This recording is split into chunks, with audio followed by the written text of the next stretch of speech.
Ahí estamos de nuevo.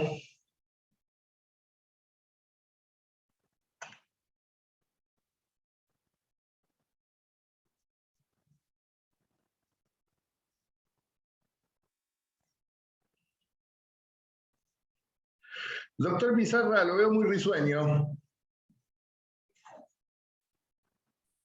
Y me pone de buen humor acercarme a la caída de Rivadavia.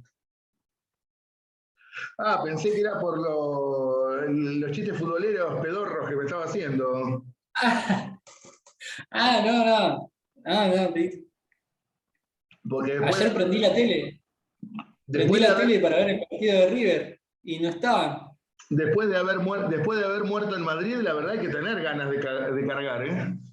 No, yo quería ver la semi del muñeco, pero no estaban. Los busqué. Ustedes son como Fernando VII, murieron en Madrid. Bueno, por ahí si ganan esta copa, llegan a la Libertadores del año que viene y la ganan. Es la idea. Ya lo dijo el expresidente riojano, van a salir campeones el año que viene de América y del mundo. Menos mal que la cámara toma un cuadro corto. Bien. Vamos a lo nuestro. Entonces, lo que les venía diciendo, para el financiamiento de la guerra, se necesitaba obviamente de ingentes recursos. Y los recursos del empréstito que se había contratado en tiempos de Rivadavia siendo ministro de Gobierno de Buenos Aires, estaban depositados en un banco que servía a los intereses financieros británicos. Y vuelvo a reiterar, los ingleses querían terminar con el estado de guerra en el Río de la Plata. Por lo tanto, no es raro que Rivadavia no haya apoyado a Alvear para marchar definitivamente a Brasil, tomar Río de Janeiro y terminar con la guerra. La guerra la podríamos haber destituido al emperador y haber llegando a Río de Janeiro. Sin embargo, reitero, los ingleses no quieren la guerra. En este sentido, Inglaterra pretendía la paz y que la banda oriental fuera un estado tapón independiente de ambas potencias del Río de la Plata. Y va a enviar a un embajador, a Lord Ponsonby, conmovedor. Iba a venir a imponer la política británica en el Río de la Plata. Pero a su vez también el hambre y las ganas de comer se juntaron. ¿Por qué? Porque yo les dije hace un instante que todos los gobernadores se habían levantado en armas contra Rivadavia, que habían derrotado a los ejércitos de la Madrid en el interior, y se venían contra la capital. Era cuestión de tiempo que ocurriera lo mismo que en 1820 en Cepeda, que las provincias avanzaran sobre la capital y se terminara con Rivadavia. Por lo tanto, ¿qué es lo que necesita Rivadavia? Que el ejército que estaba peleando en Brasil volviera para defenderlo de las fuerzas provinciales. Inglaterra no quiere la guerra, Rivadavia necesita el ejército, por lo tanto la situación explica por qué vamos a llegar a lo que se llegó.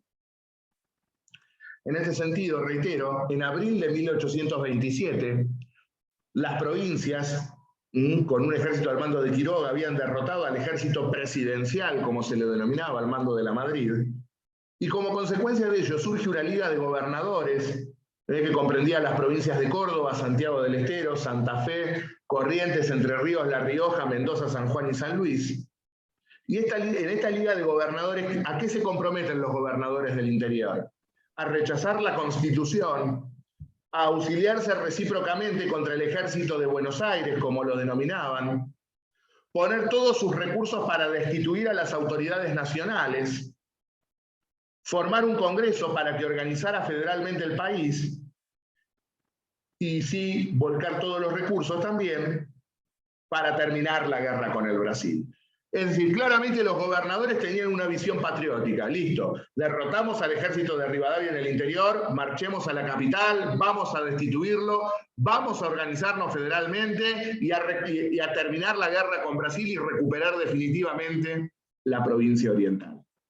Por otro lado, reitero, Rivadavia, que es punta de lanza de la política británica que no quiere la guerra, y un presidente hackeado políticamente que necesita ese ejército que está peleando en Brasil para pelear con los gobernadores. Esto explica por qué en mayo de 1827, Rivadavia envía a su ministro de Relaciones Exteriores, Manuel José García, a negociar un acuerdo de paz con Brasil. Y cuando García marcha rumbo a Río de Janeiro, es acompañado por el ministro del Interior, el ministro de Gobierno, Julián II de Agüero, y Agüero le dice claramente a García: ya lo ve, García, lo que nos jugamos los hombres del Congreso del 24 en esta cruzada. Vaya y haga la paz a cualquier precio. ¿A cualquier precio, don Julián?, le pregunta García. A una costa del honor nacional, le dice Agüero. Es decir, les importaba nada qué pasaba con la provincia oriental, les importaba nada que íbamos ganando la guerra, la urgencia era hacer la paz y que volviera el ejército. ¿Para qué? Para imponer el proyecto rivadaviano a sangre y fuego en el interior. Para eso querían el ejército. En vez de continuar una guerra para recuperar una provincia que formaba parte del territorio argentino, querían el ejército para imponer su proyecto político a sangre y fuego. Y fue lo que hizo García. García, el 24 de mayo de 1827, firmó una de las humillaciones más grandes, una de las páginas bochornosas más grandes que recuerde la historia de la diplomacia argentina. García firmó un tratado de paz por el cual la Argentina, a pesar de haber ganado la guerra, renunciaba a su soberanía sobre la provincia oriental. Argentina renunciaba a su soberanía sobre la provincia oriental. Se declaraba territorio neutral a la isla Martín García, es decir, entregábamos la isla Martín García también. Nos comprometíamos a indemnizar pecuniariamente a Brasil por la guerra de corsarios, y a su vez se le pedía a Inglaterra que por 15 años garantizara la libre navegación del Río de la Plata y sus afluentes. Este bochorno fue la Paz García. Cuando García volvió de Brasil con este tratado, lo quisieron linchar. El 22 de junio del 27 llega la noticia a Buenos Aires y estalla la indignación popular. Manifestaciones en contra del tratado por todo Buenos Aires. Reitero, cuando García desciende del buque con el tratado, lo quisieron linchar ahí mismo en el puerto. No lo mataron porque se interpuso Dorrego, lo cazó del brazo y lo refugió en su casa. Paradojas de la historia, ¿no? Dorrego le dio refugio a un unitario en su casa y le salvó la vida. Los unitarios no serían tan misericordiosos con Dorrego un año después. Vamos a ver lo que le hicieron a Dorrego. Mientras tanto, frente al escándalo público que se ha desatado, producto de este tratado, Rivadavia intenta despegarse. No, yo jamás le di esa orden a García. García no solamente se ha excedido en sus atribuciones, sino que las ha contradecido abiertamente. Y García, que no se comía ninguna, obviamente, le contestó públicamente: no, pará, no me eches la culpa a mí. Ustedes me dijeron que fuera y hiciera la paz a cualquier precio. Ahora no me tiren a mí como pasto a las fieras. Yo fui e hice lo que ustedes me dijeron. Lo cierto es que entonces ya el frente de gobierno estaba fragmentado por completo. El presidente peleándose con su ministro, sacando los trapitos al sol, y el ministro diciendo: pero ¿de qué te quejas si yo hice lo que vos me pediste? Obviamente en este contexto el gobierno estaba muerto políticamente hablando, máxime cuando el 30 de junio el Congreso rechaza el tratado. Y en ese contexto, además, en el marco de esta convulsión por el acuerdo de paz con Brasil, Manuel Dorrego, en su diario El Argentino, publica todo el historial del negociado de las minas del Cerro Famatina con estas compañías mineras que había creado, estas sociedades anónimas mineras que había creado Rivadavia en Londres y de las cuales él era accionista. Es decir, por un lado, la entrega del patrimonio nacional y por otro lado, el escándalo de corrupción. Ante este panorama, el 30 de junio de 1827, Bernardino Rivadavia renuncia a la presidencia.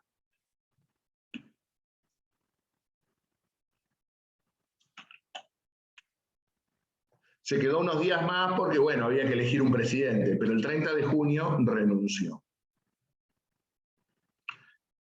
Y en este sentido, hasta los muebles del fuerte se llevó. Por eso cuando hablan del sillón de Rivadavia no lo tomen literalmente, porque ni el sillón dejó.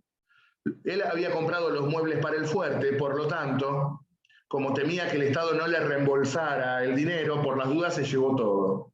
En efecto, ahora vamos a ver, cuando el presidente que le sigue quiso tomar posesión del despacho, no tenía dónde sentarse. Hasta la silla se llevó hasta la silla.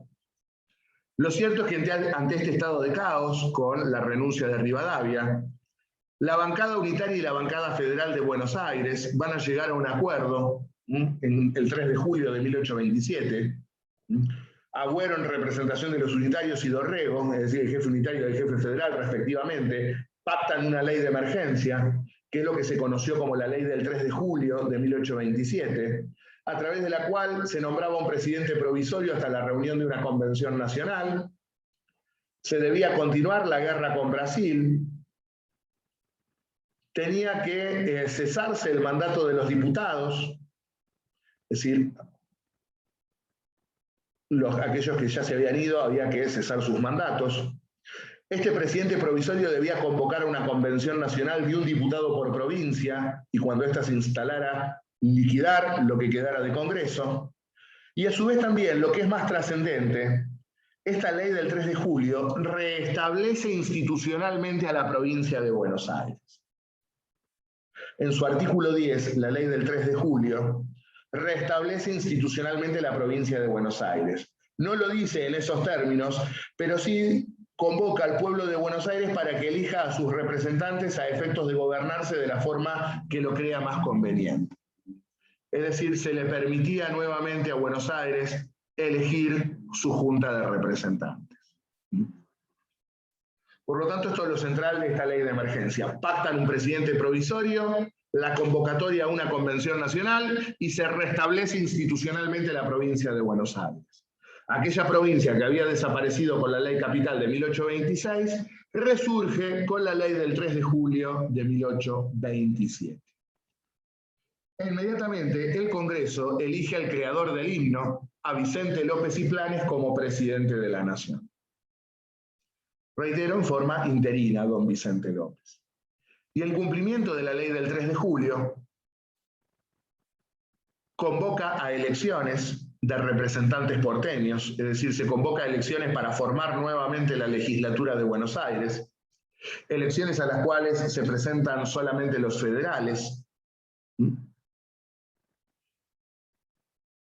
El 12 de agosto se instala nuevamente la Junta de Representantes y ese mismo día la Junta de Representantes elige al coronel Manuel Dorrego como gobernador de la provincia. Frente a este panorama, Vicente López y Planes renuncia y se disuelve el Congreso. Previo a disolverse, el Congreso delega en el gobernador de Buenos Aires las relaciones exteriores. Por lo tanto, el 17 de agosto de 1827 volvemos al estado anterior a 1824. Al igual que en las jornadas del 20, se disuelve la autoridad nacional, no tenemos presidente y no tenemos Congreso, y nuevamente tenemos restablecida la gobernación de la provincia de Buenos Aires, restablecida institucionalmente la provincia de Buenos Aires, en ejercicio a su vez de las relaciones exteriores del país. Sí, se terminó nuevamente este ensayo de Estado Nacional y nuevamente volvemos a una provincia de Buenos Aires autónoma en relación con provincias autónomas. En este sentido, entonces, cabe destacar, Vicente López no quería saber nada con entregarle el gobierno a Dorrego, el gobierno de Buenos Aires.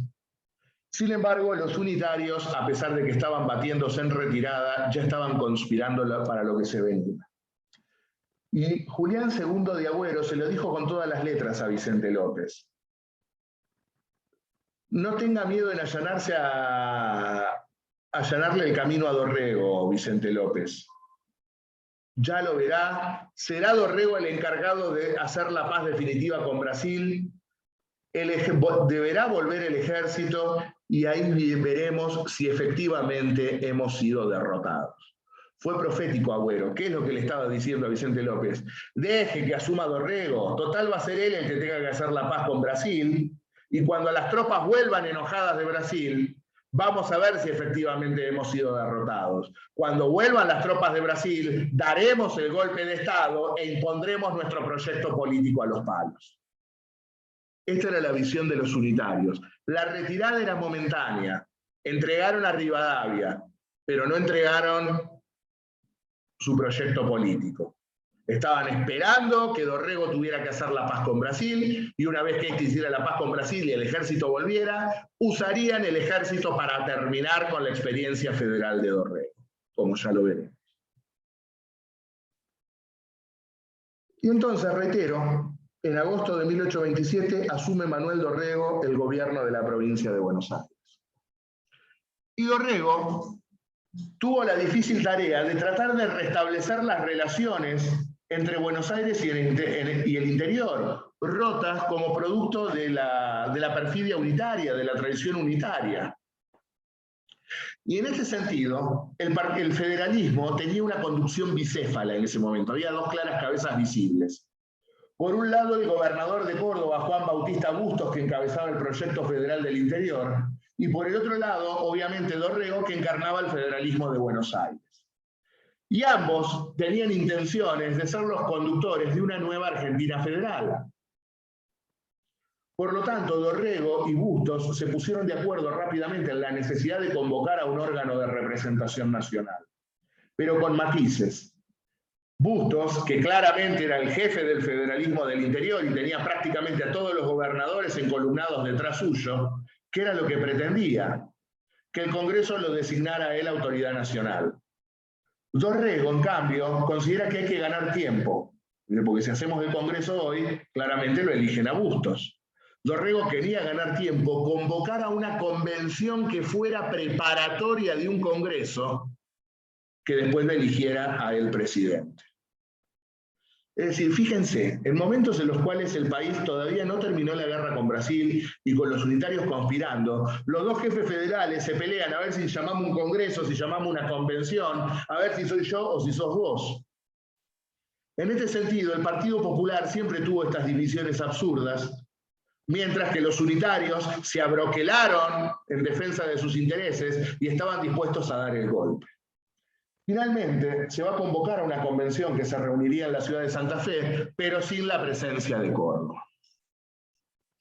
Por otro lado, en materia de política exterior, a Dorrego le toca continuar la guerra con el Brasil. Debe continuar la guerra, pero hemos visto carece por completo de elementos económicos. Los unitarios en su retirada vaciaron la tesorería, declararon la libre convertibilidad del oro, libraron letras de tesorería con respaldo en oro, sacaron el oro del país y por lo tanto no teníamos reservas en el Banco Nacional. En efecto, se venía el pago de un servicio de la deuda y no teníamos con qué pagarlo. En efecto, el embajador inglés, Lord Ponsonby, le dice a Dorrego, bueno, ¿qué piensa hacer? ¿Cómo van a pagar? No les voy a pagar si no tengo con qué pagarle. ¿Qué quiere que haga? Fíjese. Bueno, ¿no está contento? Ejecute la hipoteca. ¿Qué le vamos a hacer? ¿Ejecute la hipoteca? No, la hipoteca no. Nosotros queremos oro. Bueno, lo mismo que pasa siempre. Cuando hay liberales, te dejan endeudar, te dan esto, te dan el otro. Cuando hay gobiernos populares, les exigís que se ajusten el cinturón. Un Lord Ponsonby que también estaba conspirando contra Dorrego desde el minuto cero, encarta al canciller británico, Ponsonby lo diría, es la jactancia republicana en su máxima expresión, veré con muchísimo agrado su caída. Con lo cual, los unitarios están conspirando, los ingleses están conspirando, todo el mundo conspira contra Dorrego. Por otro lado, Dorrego pretendió continuar la guerra, intentó levantar un contingente importante de tropas en el interior, pensaba levantar 3.000 hombres, solamente consiguió 700. Intentó lograr que Simón Bolívar se plegara a las posiciones argentinas y que Bolívar peleara del lado argentino en la guerra, fracasó. Inclusive hasta planeó una sublevación de las guarniciones de mercenarios irlandeses y alemanes en Río de Janeiro y tomar prisionero al emperador. Sin embargo, fue precisamente la embajada británica quien da a conocer la conspiración argentina, por lo cual termina fracasando, con lo cual ya Dorrego está exhausto económicamente, no tiene cómo continuar la guerra, y como consecuencia de ello envía una misión diplomática encabezada por su ministro de Guerra, Juan Ramón Balcarce, y su ministro de Gobierno, Tomás Guido, a negociar la paz con Brasil.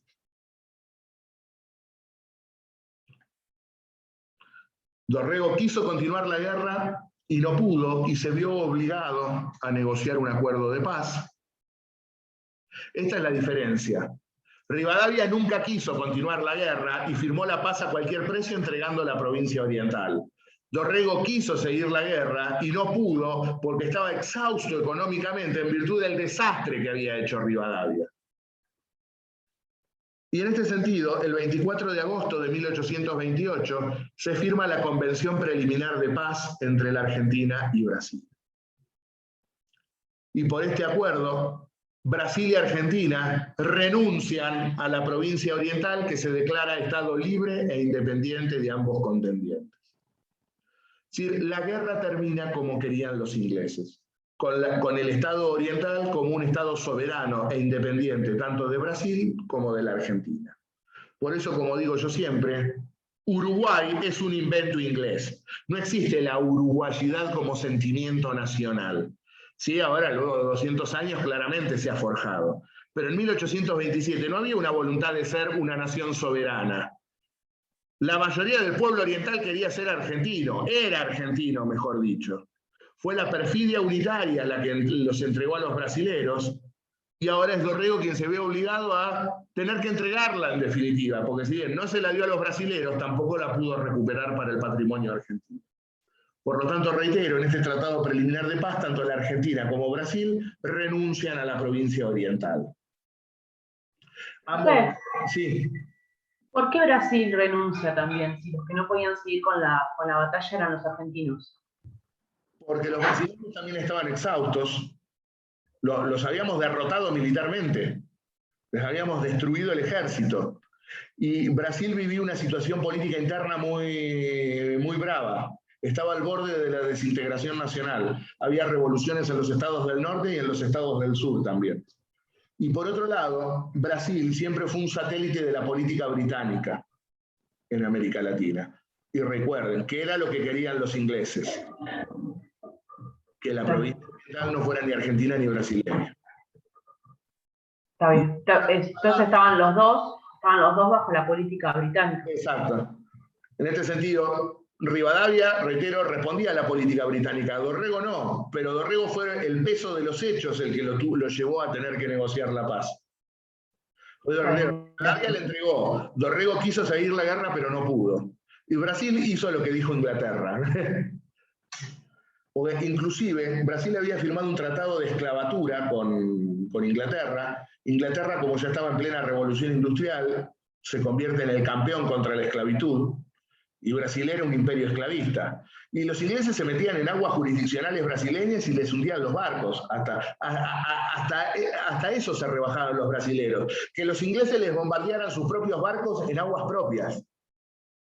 Inglaterra decía A y los brasileños hacían A. No había duda en eso. Inglaterra no quiere la guerra, Inglaterra quiere que el Estado oriental no sea ni argentino ni brasileño, y es lo que termina sucediendo. Luego también ambas partes convienen, ambos beligerantes se comprometen a defender la integridad territorial y la independencia del nuevo Estado. Un Congreso Oriental tendría que dictar una constitución para el flamante Estado, que debería ser revisada tanto por argentinos como por brasileños. En cierto periodo de tiempo, las tropas argentinas y brasileñas debían retirarse del territorio oriental. A su vez también, Argentina y Brasil se reservaban la navegación del Río de la Plata y sus afluentes por el término de 15 años. Y una cuestión trascendente, que parece semántica, pero que no lo es. No podrían reanudarse las hostilidades sin previa notificación hecha recíprocamente 6 meses antes con conocimiento de la potencia mediadora. Es decir, se disminuía la soberanía nacional. ¿Por qué digo esto? Porque si queríamos declarar la guerra, teníamos que avisarle con 6 meses de anticipación a Inglaterra. Teníamos que avisarle a la potencia mediadora que 6 meses antes de hacer la guerra, queríamos hacer la guerra. Esto, que parece una cláusula ahí, que es lo que le costó a Rosas su gobierno en 1852, porque fue respetuoso de esta cláusula, veremos, y en el marco de la Segunda Guerra Argentino-Brasileña, cuando el presidente oriental Manuel Oribe le dijo, atacalos ahora que están débiles, atacalos y terminemos con esto, Rosas cumplió escrupulosamente esta cláusula. En esos 6 meses, Urquiza se pasó al bando brasileño y se terminó la cuestión. Pero me estoy adelantando. La cuestión era esta. Las hostilidades debían notificarse 6 meses antes a la potencia mediadora. Esta es la Convención Preliminar de Paz. Por lo tanto, como consecuencia de este Tratado de Paz, el 4 de noviembre de 1828, la Convención Nacional reunida en Santa Fe, esta Convención Nacional que había negociado Dorrego con Bustos, sin Córdoba, recuerden, Córdoba no se había incorporado, este órgano de representación nacional, esta Convención Nacional, aprueba el tratado. Con lo cual surge la República Oriental del Uruguay como Estado soberano. Surge el Estado tapón que querían los ingleses entre la Argentina y Brasil para estabilizar la situación en la cuenca del Plata. Es decir, el Estado oriental, o mejor dicho, ambas márgenes del Río de la Plata no podían quedar en manos de un solo Estado, es decir, la Argentina, pero tampoco podían quedar en manos de Argentina y en manos de Brasil, porque siempre hubiese sido una hipótesis de guerra. Plantearon la existencia de un Estado tapón y lo inventaron y lo pusieron. Ese Estado tapón entre las dos potencias del Río de la Plata es la actual República Oriental del Uruguay. Y luego de tanta sangre derramada en común con esta provincia hermana, la provincia oriental era arrancada del seno de la nacionalidad. Así es como concluye la guerra con Brasil y cómo perdimos la provincia oriental. Y en este sentido tenemos que ver ahora qué es lo que va a ocurrir como consecuencia de la finalización de la guerra. Porque Dorrego, en este sentido, Dorrego, que había sido oficial del Ejército del Norte, muy rebelde era Dorrego, fue echado de las filas del Ejército del Norte en su momento por hacerle burla a Belgrano, debió exiliarse, se exilió en Baltimore, en los Estados Unidos, y allí en Baltimore es donde conoció de propia mano el funcionamiento del sistema federal. Dorrego se hizo federal doctrinariamente en los Estados Unidos, por decirlo de alguna manera. Y Dorrego era un tipo muy idealista, y como todo idealista, a veces le cuesta comprender la dureza de la realidad. Dorrego pretendió la instalación de una república democrática, liberal y federal en momentos de convulsión muy fuerte, en los momentos en los cuales se conspiraba contra su gobierno y contra su propia vida. Permitió la más amplia libertad de expresión cuando los diarios claramente pedían que se lo asesinara. Los diarios unitarios directamente pedían el crimen político. Le decían de todo a Dorrego.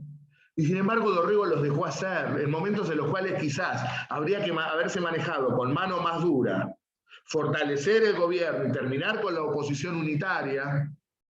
Dejó que los unitarios conspiraran, dejó que los unitarios hablaran, dejó que los unitarios sedujeran al ejército. Y esto lo terminaría pagando caro Dorrego. Una de sus primeras medidas fue nombrar a Juan Manuel de Rosas nuevamente como comandante general de campaña. Era amigo y socio de Rosas. Y ya para fines de 1828, claramente se olía que se venía el golpe. Se sospechaba que se venía el golpe. Se conspiraba contra Dorrego. Máxime cuando finalmente en agosto firma la paz con Brasil y luego es aprobada por la Convención Nacional. Y recuerden ustedes aquellas proféticas palabras de Agüero a Vicente López. No se preocupe en allanarle el camino a Dorrego. Será él quien deba hacer la paz con Brasil, será él quien deba recibir al ejército furioso, y ahí veremos si hemos sido efectivamente derrotados. Los unitarios, como de costumbre, cada vez que fracasan, se refugiaban en Montevideo, y en Montevideo tuvieron la ocasión propicia para conspirar con los jefes del ejército, porque en diciembre retornaría el primer contingente de tropas y en enero del 28 el segundo. Con lo cual, las tropas argentinas estaban apostadas en Montevideo, y todos los unitarios estaban en Montevideo comiéndole la cabeza a los jefes militares. A esto cabe destacar también lo que hemos dicho, el embajador inglés conspira contra el gobierno de Dorrego también. Y en este sentido, Rosas se lo dijo: mirá, Manuel, se viene el golpe, precavete, el ejército está alzado. Y Dorrego no quería oír, Dorrego no quería escuchar. Es más, Dorrego aventuró: por favor, cuando venga Lavalle, porque el general Juan Lavalle era el jefe de las tropas en Montevideo, saldré a su encuentro, nos abrazaremos en la plaza y se terminará el problema. Bueno, no hay peor ciego que el que no quiere ver, y Dorrego estaba obnubilado en su creencia de una república ideal perfecta, que obviamente era imposible en ese estado de convulsión. Rosas renuncia a la comandancia de campaña. Esto genera el enojo de Dorrego. Parece que Dorrego allí dijo: no voy a permitir que este gaucho pícaro clave su asador en el fuerte. Pero el primero en decirle: mirá que se viene el golpe, prepará las tropas, pertrechá las milicias rurales, porque si no tenemos con qué defendernos del ejército de línea. Lo cierto es que en ese contexto, el 1 de diciembre de 1828, debían volver el primer contingente de tropas de la guerra con Brasil. El primer contingente de tropas, al mando del general Lavalle, retorna al país. Y reitero, conspiraron los unitarios, conspiró el embajador inglés, y reitero, el 1 de diciembre de 1828, con las tropas que venían de la guerra con Brasil, el general Juan Galo de Lavalle encabeza el golpe de Estado contra el gobernador legal de la provincia de Buenos Aires. El 1 de diciembre de 1828, el ejército da un golpe de Estado y destituye al gobernador legal de la provincia, a Manuel Dorrego. Dorrego decide huir hacia el sur. Él, que dijo que se iba a abrazar con Lavalle en la plaza, tuvo que escaparse por los techos del fuerte. Se dirige hacia Barracas al sur. Allí es donde se encuentra con Rosas. Y Rosas dice: ¿qué te dije? Se venía el golpe y vos no me quisiste escuchar. Dice: bueno, tenemos que defendernos, dice Dorrego. Rosas dice: ¿con qué te vas a defender? No tenemos con qué defendernos. Viene un ejército de línea, veterano de las guerras de la independencia y veterano de la guerra con el Brasil. ¿Con qué queréis que peleemos? Lo más lógico es que nos repleguemos rumbo a Santa Fe, donde se encuentra reunida la Convención Nacional, juntemos tropas de las provincias y vengamos todos juntos a pelear contra Lavalle. Si no podemos ir individualmente de a uno a pelear porque nos ganan. Tienen mejor equipamiento, mejor táctica, mejor todo. Nosotros tenemos voluntariedad, pero nada más. Reitero, Rosas le propone: vayamos a Santa Fe, pidamos el auxilio de la Convención Nacional y todas las provincias unidas peleemos contra el ejército de Lavalle. Dorrego no lo quiso escuchar y así ambos caminos se bifurcan. Rosas marchará rumbo a Santa Fe, efectivamente, a buscar el apoyo de la Convención Nacional, mientras que Dorrego tratará de dar batalla con lo poco que tiene. Mientras tanto, ¿qué ocurre en Buenos Aires? ¿Qué ocurre con el gobierno? Pues bien, el ejército destituye la legislatura y hay que elegir un gobernador. Y se juntan todos los golpistas en la capilla de San Roque para elegir un gobernador. No se ponían de acuerdo a quién elegir, en consecuencia dijeron: bueno, vamos a proponer nombres y a medida que proponemos nombres vamos tirando los sombreros. Y el que tiene más sombreros gana. Parece que dijeron un nombre, un sombrero, otro nombre, dos sombreros, y cuando dijeron Lavalle, todos tiraron el sombrero al aire. Y en esta elección de los sombreros, Lavalle es elegido gobernador de facto de la provincia. Y los libros de historia oficial te lo dicen sin ponerse colorados: la elección de los sombreros. Hay que ser muy HDP para decir esto. Hay que ser muy HDP. porque estábamos en presencia de un golpe de Estado militar. Esto fue un golpe de Estado, un general sublevado contra el gobernador que detentaba la representación exterior del país. Lo que le hicieron a Dorrego fue un golpe de Estado, más que elección de los sombreros. Hay una única forma de elegir al gobernador, y es a través de la ley que vimos en 1823, a través de la elección de la legislatura. Acá lo que se había producido era un golpe de Estado, y todos los golpistas juntos se juntaron en una iglesia. Qué raro, ¿no? Golpistas e iglesias juntos, ¿no? Y allí eligieron al general golpista como gobernador de facto. Porque hay que reiterar esto: Lavalle fue el gobernador de facto de la provincia, elegido como consecuencia de un golpe de Estado dado contra el gobernador legal de la provincia, que era Manuel Dorrego. Y una vez elegido gobernador, Lavalle delega el mando en Martín Rodríguez y sale a buscar a Dorrego a la campaña. Dorrego, en este sentido, da algunas pequeñas escaramuzas, hasta que finalmente es capturado por una partida que se pasó de bando, al mando del general Mariano Hacha. Es tomado prisionero y enviado al campamento donde se encontraba Lavalle. Lavalle no lo quiso recibir a Dorrego y le da una hora para que escriba cartas despidiéndose de sus familiares, y le informa que en el término de una hora va a ser fusilado. Dorrego sería fusilado. En este sentido, todos los unitarios conspiraron para la ejecución de Dorrego. Todos hombres que tienen plazas y monumentos por todos lados, entre ellos Salvador María del Carril, Juan Cruz y Florencio Varela, entre otros, incitaron a Lavalle a terminar con la vida de Dorrego. Como decía Salvador María del Carril en carta a Lavalle: general, no pierda la oportunidad de cortar de una buena vez y para siempre con la cabeza de la hidra de la anarquía.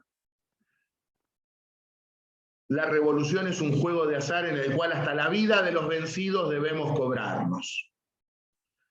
Cartas como estas se rompen, general. Claro, estaban incitando a matarlo a Dorrego, y dice: destruí la evidencia, quemá estas cartas. Por suerte, Lavalle, que por algo fue apodado la espada sin cabeza, porque fue un estúpido toda su vida, no las quemó a las cartas, y quedaron para la posteridad histórica.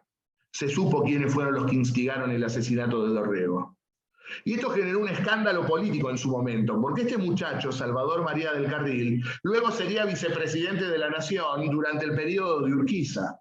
Y cuando las cartas se conocieron, era más ni nada menos que juez de la Corte Suprema de Justicia. Es decir, el tipo que instigó al asesinato del gobernador legal de la provincia era juez de la Corte. El tipo que tiene que ser el guardián de los derechos y garantías constitucionales había incitado el asesinato del gobernador legal de la provincia. Un escándalo, un verdadero escándalo. Lo mismo también Juan Cruz y Florencio Varela, escribiendo cartas pidiendo la cabeza de Dorrego y firmando con los 3 puntitos masónicos. Lo cierto es que Lavalle dijo que la historia me juzgue, y el 13 de diciembre de 1828, en los Campos de Navarro, es fusilado. Es decir, el general golpista asesina al gobernador legal de la provincia de Buenos Aires. El primer magnicidio político de la historia de este país, el asesinato del gobernador legal de la provincia de Buenos Aires. Un asqueroso golpista fusila, sin juicio ni nada, al gobernador legal de la provincia de Buenos Aires. Y esto genera un punto de inflexión en la historia de la violencia política en la Argentina. Porque hasta ese momento las revoluciones se habían dedicado a tirar gobiernos, dejarlos de lado, pero por primera vez